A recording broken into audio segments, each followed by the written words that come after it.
And just like that, round 2 is over.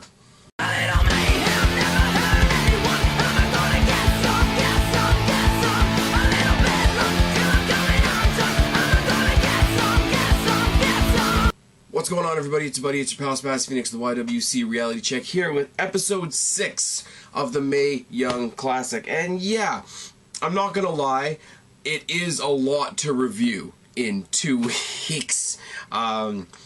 You guys know I'm used to, these days, because I don't do Raw and SmackDown anymore, I'm used to doing like 1, maybe 2 reviews a week. I think I've done, maybe not every day, but I think I've done a review almost every day for you guys since the Mae Young Classic started. I mean, don't get me wrong, it's a lot of fun, but it's a lot of content. Didn't like it when I heard about it. I definitely don't like it now. I don't like the way they delivered these episodes to us. I don't like the Netflix way of doing things as far as wrestling content. I mean, if I was just watching it, I'd sit there and binge watch the whole thing, but because I'm doing this and because I'm up here delivering my thoughts, etc., this is, it's a lot to take in, I'm not gonna lie. But, start off episode 6 with Toni Storm versus Lacey Evans. Toni Storm, one of my favorites. I told you that last time I saw them fight. You know, the Aussie crowd is ridiculous, and it's not the only time I'm gonna say that in this episode. She's got that rock star vibe. Lacey Evans is already established on NXT, so you know, who do you think I'm voting for here? Toni beat Aisha Raymond in the first round, and Lacey beat Tainara Conti, which is nice. They got a handshake. The crowd reaction is insane, and the crowd reaction is all behind Toni, mostly because of the Aussies in the crowd. Collar and elbow type to start, and Evans works the arm. Headlock takedown by Storm, head scissor by Evans, and a side headlock. Shoulder tackle by Evans, boot by Storm, and those crazy hip attacks by Storm. They're a lot of fun, and she's good.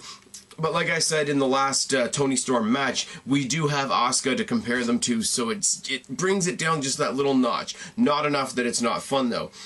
Storm meets the turnbuckle and eats a trip by Evans. Knee drops to the arm by Evans, who's been working the arm basically the whole match. Snake Eyes. Evans works the arm in the ropes and follows it up with a takedown. Armbar facelock combination by Evans.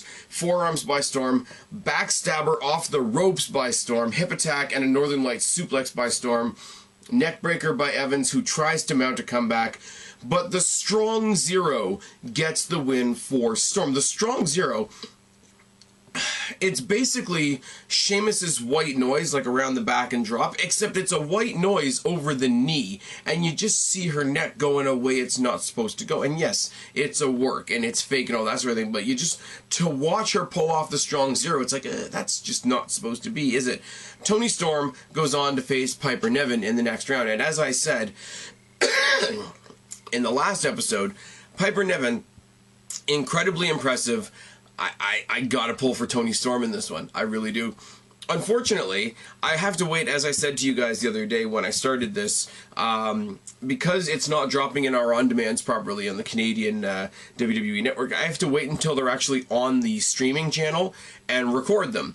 And I came home, and I turned on the TV right in the middle of this match. So the ending of this match was spoiled for me before I watched the match, and I thought that was going to take the enjoyment out of the match. Lacey Evans is great. Take nothing away from Lacey Evans. I hope they give her some more momentum on NXT. But as I say, I have to pull for Toni Storm in this one because she's the one that's got something to gain. Lacey Evans already clearly has a relationship with WWE, has a relationship with NXT. Sorry, we're not worried about her. Toni Storm, I mean, as much as I want her to, I don't think she's going to win this tournament. If you don't sign this girl, there is something wrong with you. If you don't sign this girl, I'm going to think that Road Dogg took a vacation from SmackDown and is now doing talent relations for NXT. Just saying. Mia Yim versus Shayna Baszler, and I didn't say this last round.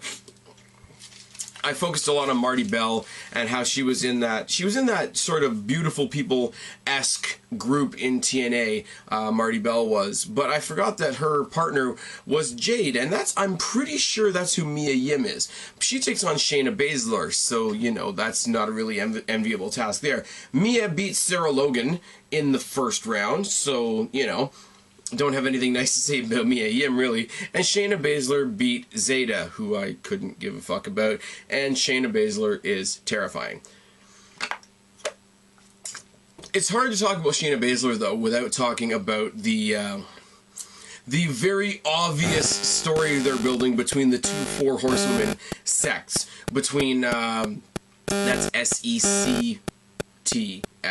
not sex. Anyways, somebody's going to get on me in the comment section about something like that. As Shayna Baszler is making her entrance to the ring, she walks right by the front row where Charlotte and Bayley and Becky are. Why don't you just throw Sasha Banks in there and really drive the point home? Throwing up the fours in her face. And it's all good. There's no handshake, and the crowd is behind Mia Yim, which I don't really understand because Shayna Baszler is badass. They trade some kicks to start. There's a drop kick by Yim and a suicide dive. A series of kicks on the outside. She tries for eat defeat, but it's countered by Shayna. A knee bar by Shayna. Rolling gut wrench suplexes. Rolling gut wrench suplexes by Shayna Baszler like they're nothing, which was really, really cool. Boot by Yim, a tarantula and a cannonball. Ankle lock by Shayna and a clothesline by Yim. Detonation kick by Yim and a high knee by Shayna. German, I can read it. My rating says sermon because clearly this is church. Yes. German suplex by Yim, ankle lock by Shayna. Batista bomb by Yim. I will give her. That was impressive as fuck. But Yim goes for a 450 splash. And here's the deal. Shayna Baszler never gets up off the mat. She's lying on her back waiting for Mia Yim to come down. And she basically grabs at her. The only comparison I can really give you is a Venus flytrap waiting for the bug to come in. She basically catches her in a choke and body scissor combination for the submission win. Shayna Baszler goes on to face either Nicole Savoy or Candice LeRae in the next round. Now, she goes around the ring, and she poses with the Four Horsewomen, which is basically Ronda Rousey and the other two chicks that nobody knows the name of, which is fine. But as she's going up the ramp, you got Bayley screaming at her over the barricade, hey, remember, that's our ring, which is fine. And then you've got, if you can picture the rampway out of the arena, you've got sort of where the guardrail that comes around the ring comes to a corner as it becomes the rampway. Conveniently, the two sets of Four Horsewomen screaming at each other over the rampway. Why am I getting a notification? Why is this a thing?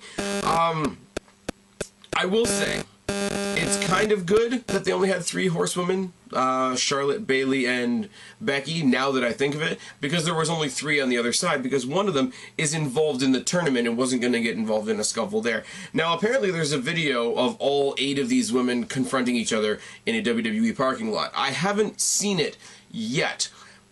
But, I mean, we know where it's leading, so why do I need to see the video? If we're going to do it at Survivor Series, whatever, I suppose.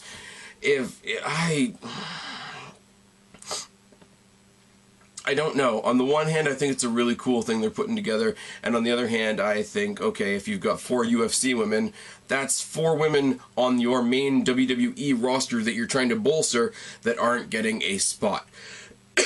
Sorry, guys. I know I sound like shit. I'm aware. I'm trying to get better. Rhea Ripley takes on Dakota Kai, and I'm torn on this one because Rhea Ripley's impressive as fuck, but Dakota Kai is a lot of fun. I think somebody on, I think several people on YouTube have said it already. Dakota Kai is Bayley done properly. And commentators really, in this match, they really make a point of saying that it's Australia versus New Zealand. I'm not up on my geography. Is there a standing issue between Australia and New Zealand? I know I've got at least a couple viewers in Australia, so tell me what the deal is. Is it like a friendly rivalry thing? Is there a historical factor to that? I don't know. I'm willing to come up here and tell you that I don't know because I want you guys to tell me. It's like when we hear about indie guys that are about to come to NXT. And I don't know who they are, but I know some of you out there do. I mean, what's the deal with Australia and New Zealand? Somebody tell me. Rhea beat Miranda Salinas in the first round, and Dakota beat Kavita Devi. Kavita Devi, I could have done without, trained by Great Khali, etc. They do the handshake bit, it's all good. Collar and elbow tie-up, and Ripley works the arm, and then transitions into a headlock. Rolling arm drags and a drop kick by Kai. Snapmare and low kicks by Kai. Tosses by Ripley. Snake eyes on the ring apron by Ripley. She's got her up on the shoulders. up and over, pop-up facebuster on the ring apron. It looked like a bad spot, especially because she's got a lip ring. I was 100% convinced that she might have ripped her lip ring out the way she took the fall on her face. Cravat by Ripley and a high knee and a snap mare. Gorilla press toss by Ripley is impressive, but then again, she's the bigger girl in the match, and Dakota Kai's not exactly huge. It's not like she did a gorilla press to Piper Niven. Not to be a dick, but it is what it is. They have a great and long kick exchange between the two of them. Broski boot by Kai, and then she wins with the Alberto Del Rio style Tree of Woe double stomp, and that's cool. You know, you're channeling your inner Zack Ryder before you channel your inner Alberto Del Rio. I think the last time around she channeled her inner Sami Zayn before she channeled her inner Finn Balor. And these are not bad people to pull from. Say whatever you want about Alberto Del Rio. And yes, he's a dick. And apparently he treats Paige like shit. And he's all shit-faced and on cocaine and making the prestigious GFW title look bad. But you can't question what the guy does in the ring. So, again, not a bad pair to draw to. Dakota Kai has the unenviable task of going up against Kairi Sane in the next round. So, as much as I think we've just about seen the last of her in the tournament, again, it's like Toni Storm. If you don't sign this girl to at least an NXT contract, you're doing something wrong. They do the hugs and the respect and all that kind of thing, and it's all good. Everything's falling apart. Everything's falling apart. Nicole Savoy versus Candice LeRae. Now, this was a good match. This was a good match. I would not have put it on last because it was not the best match of the night. I think any of the 3 matches previously could have been the main event except this one. Not to say that this isn't good. Don't get me wrong. Nicole Savoy beat Rena Gonzalez in the first round, and Candice LeRae beat Renee Michelle. Jim Ross. As much as I stood up for Jim Ross in my last review, I do have to say he is a bit old school.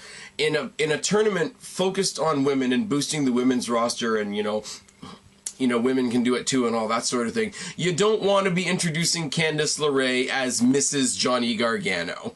I get what he's trying to do. I get, he's trying to give some context, especially being in Full Sail. You want to associate her with somebody we already know and love in NXT, and Johnny Gargano's fantastic, don't get me wrong, but like the first round, the camera focused on him a lot and it took away from the match. And second of all, Mrs.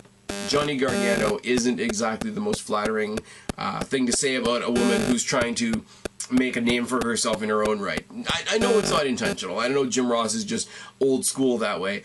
A little bit of a misstep by him on that part, in my personal opinion. Savoy kicks away the handshake from Candice LeRae. There's a collar and elbow tie-up and a wrist lock by Savoy. Savoy eats the turnbuckle hard and then eats a second rope tornado mic check from Candice LeRae. Side suplex by Savoy, followed by a cradle back suplex. They're really reinforcing that she's the queen of suplexes, which is fine. Pinning reversal suplex and a code breaker, a single knee code breaker by Candice LeRae. Boot by LeRae and a double underhook suplex by Savoy. Forearms by LeRae and a back suplex by Savoy. Pele by LeRae and a corner forearm by Savoy.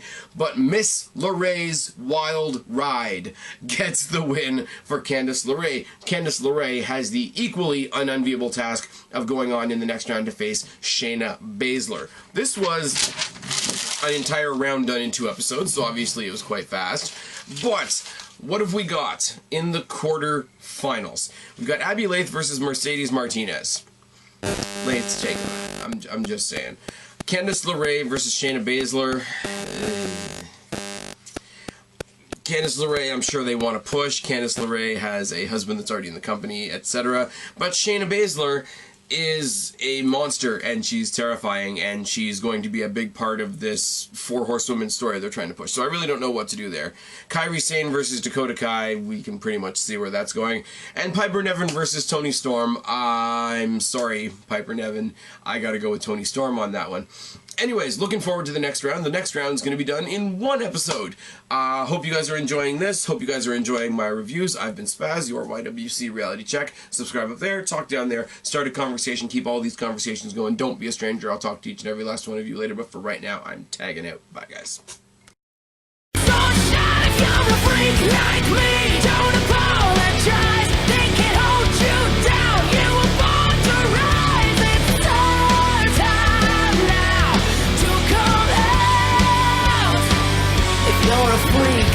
me.